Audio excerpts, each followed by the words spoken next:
serious? What are some undeniably good things about the United States of America?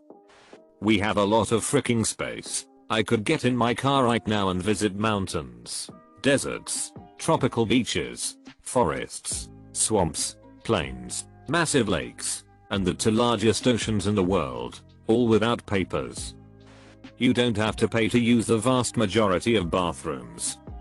Road trips. The USA is amazing for road trips. It's the right level of populated where there's always something without being too busy. So as you drive down the highway you're never far from a service station, restaurant or town. Add the fantastic national parks and some of the cheapest petrol in the world, and there's a reason the American road trip is so world famous. So much land. There's a ton of national beauty. Being able to turn right at a red light. National parks. High Point, Grand Canyon and Yellowstone.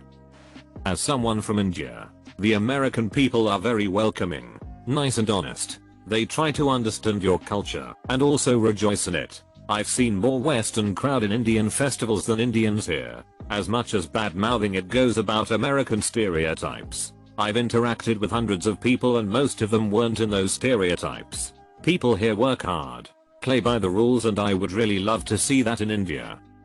As a foreigner, the people from Denmark but went to college in North Carolina, and of all the things that I love about not only North Carolina, but the entire country, the people stood out. Most if not everyone I met were eager to help me if I needed help. My coaches, teachers, friends, the school staff. I mean everyone was so pleasant to be around and so easy to talk to about everything.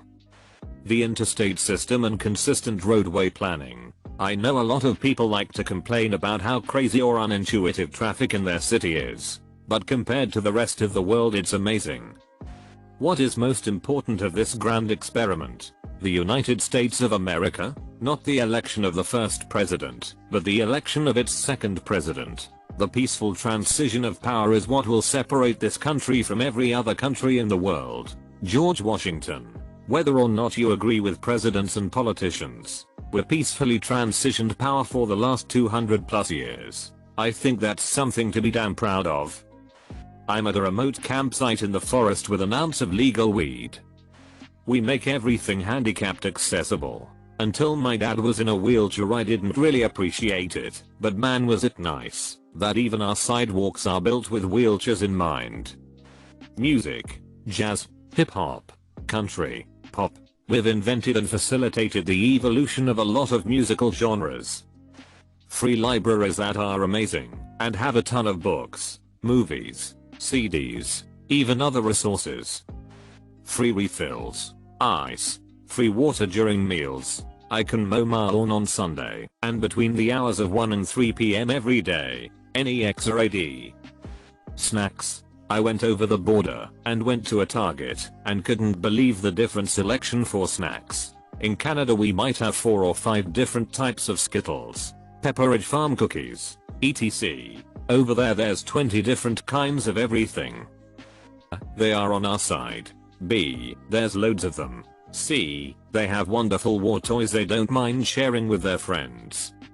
Strange as it may sound, America is actually much better at assimilating immigrants than almost any other country. Immigrants to America tend to quickly become Americanized, whereas when I have visited countries like France or Germany, they tend to basically create enclaves where they keep their cultures. I have never seen a Muslim woman in full garb in New York or LA, but I have seen it quite frequently in Paris. The etiquette of holding the door for someone and getting a random good morning or I like your dress every now and then. That's something that would be considered unusual where I live, but I feel would be nice for my people to embrace and learn. Free refill of drinks. Last week I, atheist, went camping with a Mormon, a black man, and a Southern Baptist, and none of us had to try and kill or hate each other. Amazon Prime same day delivery. I can get cuisine from 50 different countries pretty easily. National parks. The United States tends to be one of the first counties to provide assistance after a nation disaster. It doesn't matter where it happens. I don't have to bow, kneel, or show respect to a single other human being that I don't choose to. I can look Trump, the Queen of England and the Commonwealth, or the King of Saudi Arabia in the eye and say, "Sup, loser," without fear of repercussions. While it's relaxed in democratic monarchies, nonetheless there is a certain submissive decorum required in a monarchy. On American soil, we are all equals. Obviously if I'm in another country I'll play by their rules, but they had better play by ours here. The food, all kinds of it everywhere. Everyone who has ever immigrated to this country has brought their food. So, not only do we have a little bit of everything, we have also innovated and created new things through those influences. You just cannot find that variety anywhere else. You don't need to like or approve of it, but the US's military power has been a massive stabilizer in the world. When it comes to power, China has at multiple periods of time wanted to invade South Korea, Taiwan, Japan, India, and one of the biggest deterrents to such aggression has been the US military power and posturing.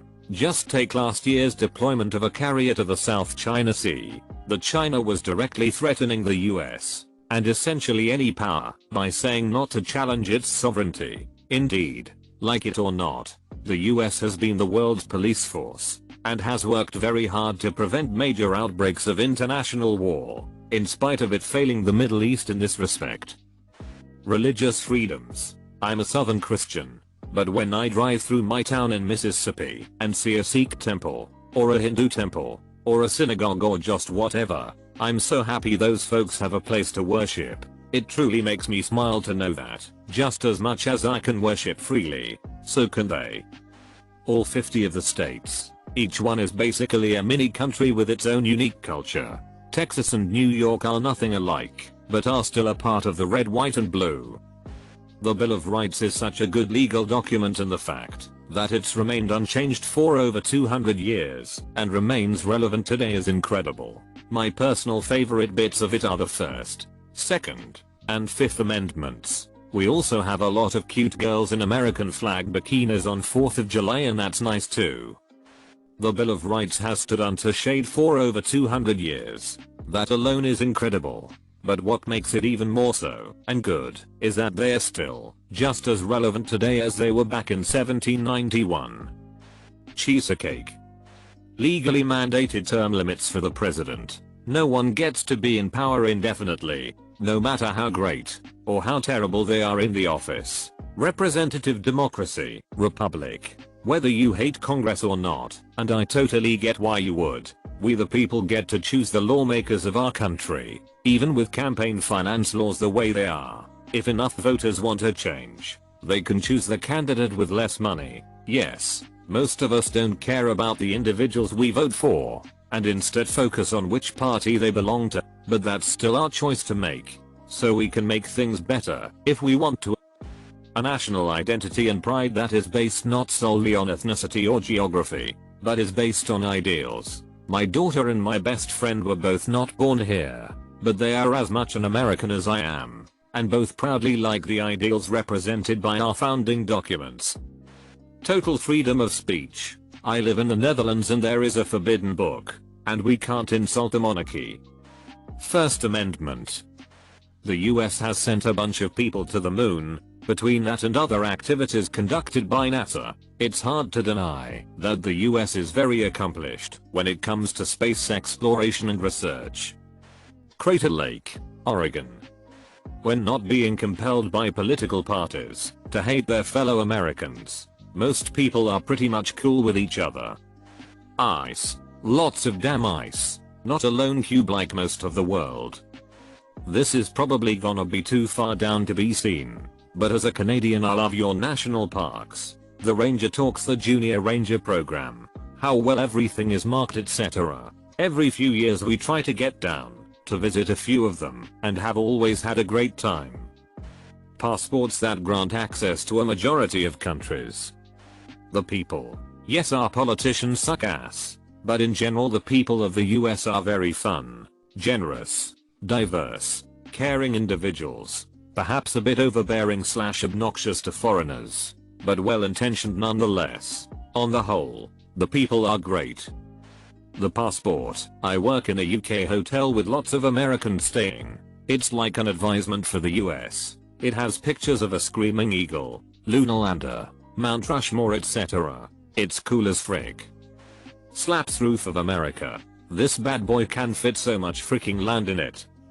You are pretty freaking good at making entertainment, movies, TV, cartoons, parades, the Super Bowl spectacle, Olympics, etc. You got that crap down. I see you as a boisterous uncle that is the center of the party and wants you to pull his finger. Since it's your day to day, I won't even shoot down some of the other stuff here in the thread or some of the frick stuff you got. You just enjoy your day. Happy 4th of July, you glorious bastards. In Canada and other countries in Europe you can get fined for speech that offends someone else. Not in America. The prices for most products. Yes, I'm aware Americans pay too much for healthcare and college. But I'm referring Marizo to stuff you buy in shops or restaurants. The prices always just seem cheaper compared to Europe. Not to mention American restaurants give you free refills on soda. Nobody chops your hands off for voting for the wrong guy. It isn't brought up too much here, but American universities and hospitals are some of the best in the world, which is ironic given how the national healthcare and education systems are often negatively compared to foreign counterparts. Students from all over the world come to study at American universities, and doctors from all over frequently come to work their practice in American hospitals.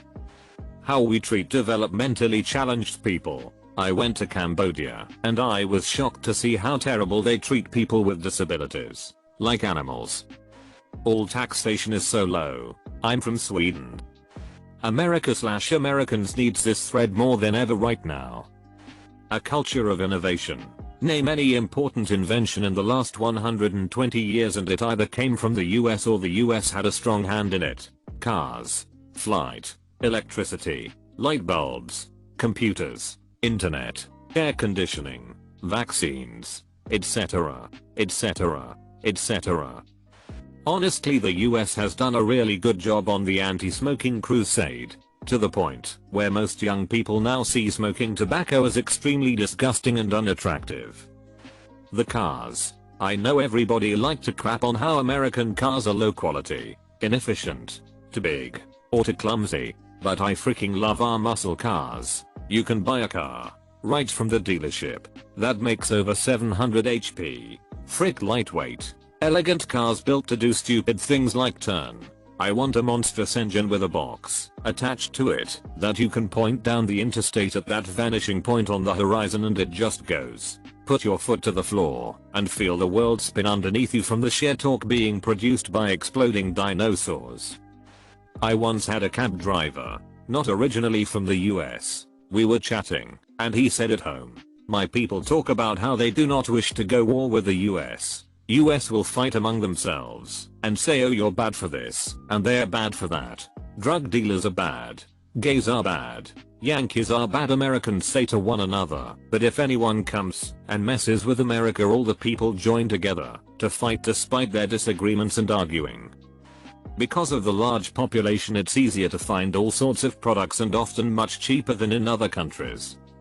I lived in the United States for almost a year as an exchange student on an university, 9 months in Florida, 1 month in California. I have to say I love the country and the people. I will just make a list of whatever comes to the top of my head. Free water at restaurants. I was U21 at the time, and not a fan of soda. It was amazing having free water. Sports. I really liked how involved people are with sports in the US. Go to a high school/university and you will see lots of teams from different sports, and a bunch of competitions. I studied at a relatively small university, and yet there was still a lot of sport events going on, both competitive and just for fun. I played a bunch of different sports on small tournaments, and have been fitter than ever while living there. Music/movie industry. Most of my favorite bands are from the USA. You have contributed a lot to the world of music. Don't even need to mention about movies.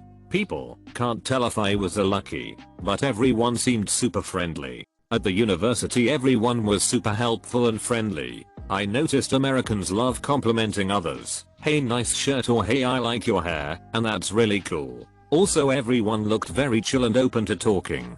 National parks. I did some camping and visited some national parks. They are all amazing. All very conserved and with great structure for visitors. You know how. Put a great show. Some people might disagree, but you guys know how to put a great show. The basketball game from my university didn't even mean a lot, but it was so entertaining due to all the gigs added to make it more fun. Grocery stores. I know people make a lot of fun, but I loved going to those big stores like Walmart or Target. I could find every freaking thing I needed. Food portion size. I miss eating a lot. From restaurant portions to bags of chips in the supermarket. I'm sad I can't find 2 kilograms M&M's packages where I live. Anyways, I loved my time there. Wish I could move and live in the US. You guys rock. The mountains. The production of media and the entertainment industry. All around the world you'll see American media through games, TV, movies, books, etc. There's just so much produced that most people can find something that appeals to them. Whether it's Game of Thrones, Friends, Catcher in the Rye, Guns N' Roses, Star Wars, Marvel. There's such a range of different stuff coming out of America that is massively popular. It's on the other side of the Atlantic Ocean. Nah, JK. You got some killer BBQ sauces as well. Unfortunately those rarely find their way over the Atlantic. Bacon, guns and eating ass. Making pancakes a topping for your pancake. Thank God for the Good Samaritan laws. Videos of passers-by in China ignoring dying people is the most depressing thing ever. We have a ton of candy. History that lives and breathes. As a Brit, so much of our history sometimes feels completely unrelatable, untouchable relics which are undeniably beautiful, but represent an elite that my family has never been part of even the centuries ago they were built. But to see America build itself up to the major power it was within a couple of centuries for so much of it to be captured on photo or film. It's incredible and I love it. And it's the history of everyone. The immigrants who came on the boats and made their way are utterly intertwined with the fates of the way the elite was shaped. As one of your northern neighbors and friends, from the far side of the famously, up to now, undefended border, I would like to offer a comment. Notwithstanding that your great country now officially considers us a security threat, we tried to suck you in with our dying beside you in Afghanistan, entering WW second before you, saving your diplomats in Iran, sending special forces to Syria, opening our homes to stranded passengers after 9/11 etc. But our ruse was detected. Perhaps there is a fear that our maple syrup has fermented and, in a wasted post-pancake frenzy, we will launch our 150-year-old American-bought steam-driven fighter jets over the border and establish a beachhead in Minot, North Dakota. What's super good about your country? Its people. My family has experienced great kindness and generosity from Americans. Others and other countries have experienced this as well. Americans work harder than we do. They are full of ingenuity with a I can do it attitude. A great US university gave my son a full ride with $20,000 living expenses to obtain his PhD. I fear that 4 years your contributions to the world have not been appreciated. Below is a commentary from the crusty Canadian Gordon Sinclair in 1973. It is dated, but it demonstrates the point. The United States dollar took another pounding on German, French, and British exchanges this morning, hitting the lowest point ever known in West Germany. It has declined there by 41% since 1971. And this Canadian thinks it's time to speak up for the Americans as the most generous, and possibly the least appreciated, people in all the world. As long as 60 years ago, when I first started to read newspapers, I read of floods on the Yellow River and the Yanks. Well, who rushed in with men and money to help? The Americans did. That's who. They have helped control floods on the Nile, the Amazon, the Ganges, and the Niger.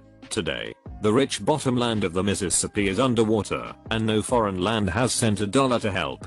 Germany, Japan, and to a lesser extent, Britain and Italy, were lifted out of the debris of war by the Americans, who poured in billions of dollars and forgave other billions in debts. None of those countries is today paying even the interest on its remaining debts to the United States. When the franc was in danger of collapsing in 1956, it was the Americans who propped it up. and their reward was to be insulted and swindled on the streets of Paris. And I was there, I saw that. When distant cities are hit by earthquake, it's the United States that hurries in to help. Managua, Nicaragua, is one of the most recent examples. So far this spring, 59 American communities have been flattened by tornadoes. Nobody has helped. The Marshall Plan, the Truman Policy, all pumped billions upon billions of dollars into discouraged countries. And now, newspapers in those countries are writing about the decadent, warmongering Americans. Now, I'd like to see just one of those countries that is gloating over the erosion of the United States dollar build its own airplanes. Come on now, you. Let's hear it. Does any country in the world have a plane to equal the Boeing Jumbo Jet, the Lockheed Tristar, or the Douglas 10? If so, why don't they fly them? Why do all international lines, except Russia, fly American planes? Why does no other land on Earth even consider putting a man or a woman on the moon? You talk about Japanese technocracy and you get radios. You talk about German technocracy and you get automobiles. You talk about American technocracy and you find men on the moon. Not once, but several times. And safely home again. You talk about scandals and the Americans put this right in the store window for everybody to look at. Even the draft dodgers are not pursued and hounded. They're right here on our streets in Toronto. Most of them, unless they're breaking Canadian laws, are getting American dollars from Ma and Pa at home to spend up here. When the Americans get out of this binders, they will. Who could blame them if they said the hell with the rest of the world? Let somebody else buy the bonds. Let somebody else build or repair foreign dams, or design foreign buildings that won't shake apart in earthquakes. When the railways of France and Germany and India were breaking down through age, it was the Americans who rebuilt them. When the Pennsylvania Railroad and the New York Central went broke, nobody loaned them an old caboose. Both of them are still broke. I can name to you 5,000 times when the Americans raced to the help of other people in trouble. Can you name to me even one time when someone else raced to the Americans in trouble? I don't think there was outside help even during the San Francisco earthquake. Our neighbors have faced it alone. And I'm one Canadian who is damn tired of hearing them kicked around. They'll come out of this thing with their flag high. And when they do, they're entitled to thumb their noses at the lands that are gloating over their present troubles. I hope Canada is not one of these. But there are many smug, self-righteous Canadians. And finally, the American Red Cross was told at its 48th annual meeting in New Orleans this morning that it was broke. This year's disasters with the year less than half over has taken it all, and nobody, but nobody, has helped. I just got a double filet fish for $1 today, so that's pretty cool. Non-tribalism. Travel around the world and you will be surprised at how rare it is for people to genuinely care about each other in a geographical area without requiring that they are connected to each other. So many places are focused on our group first and only. Americans have this personal belief that each and every person is equal and they will stand up for complete strangers. They are also generous with money and time. America is far from perfect and there are tons and tons of self-centered assholes here too. But this mainstream culture of everyone being the same value just because they live in the same country is one of my favorite attitudes. America has righted many wrongs on its own internally without outside intervention.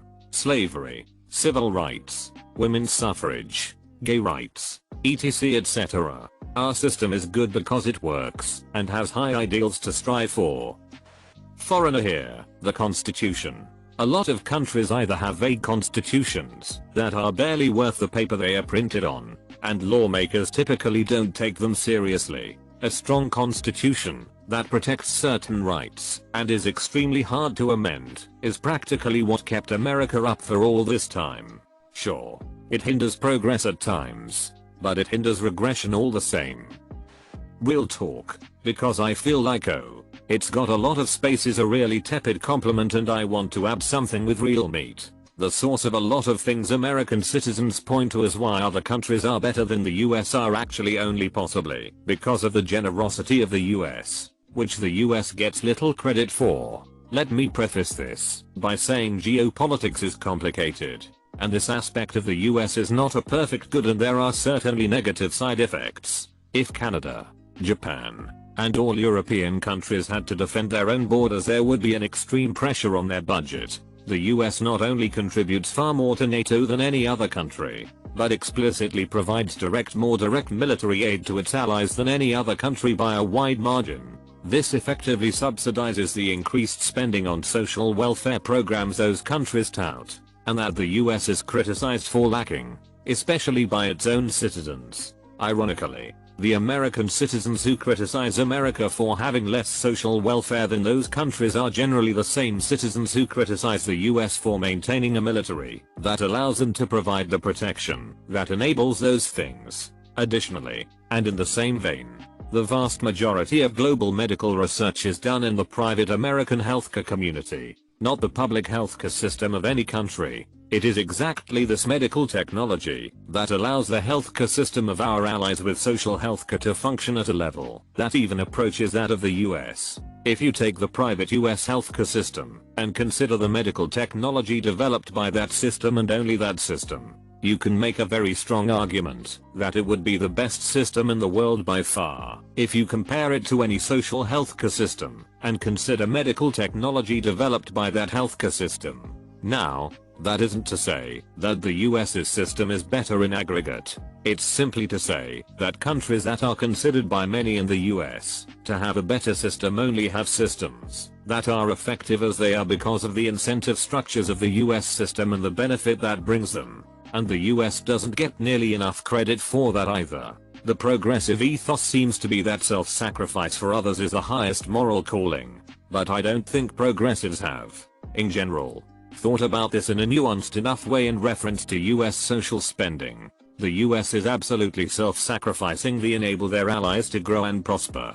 And I would like to close by reminding everyone again, that yes, this isn't perfect, and there are negative side effects, just like there are negative side effects to other systems. I'm not making the claim that the US has the best system, only that the US doesn't get nearly enough credit for its generosity and self-sacrifice for the benefit of its allies, direct or indirect, from citizens of the US or its allies. The US is absolutely a major force for world improvement, even as it is often a major source of trouble. And a world where there was only ocean, whether the US's, would almost certainly be a worse world. One single example, Nazi Germany, Communist Russia, Populist China, et al. That the US has held in check. We give more national aid to other countries than anyone else. We fund the military for almost the entire first world, so they can pay for all their welfare programs. We lead most major campaigns of liberation, Vietnam, Korea, ISIS, WW2. We have the highest wages in the world, excluding tiny countries like Singapore or Monaco that screw up the numbers a bit. We protect the world's trade routes. Trade is reliable because our aircraft carriers are keeping pirates away. We have a unique system of government with checks and balances that keeps too much power from ever being centralized onto one person or group of people. We are the only nation with freedom of speech that is both enshrined in law and actually practiced. We have the Second Amendment, a recognition of the inherent human right to self-defense against not only criminals, but especially government. We recognize that all government has the potential to become tyrannical, and that unarmed citizenry is a very final check against evil. We invent most new technology, especially in the health sector. The rest of the world free rides off our research and development from our private sector. We are a nation that recognizes the existence of a creator, and that feels a drive to become the most charitable nation in the world by a lot. And it's only getting better. Steak bomb subs. I defy you to find any other culture that offers this wonderful monstrosity. Make sure to like and subscribe so we can watch together.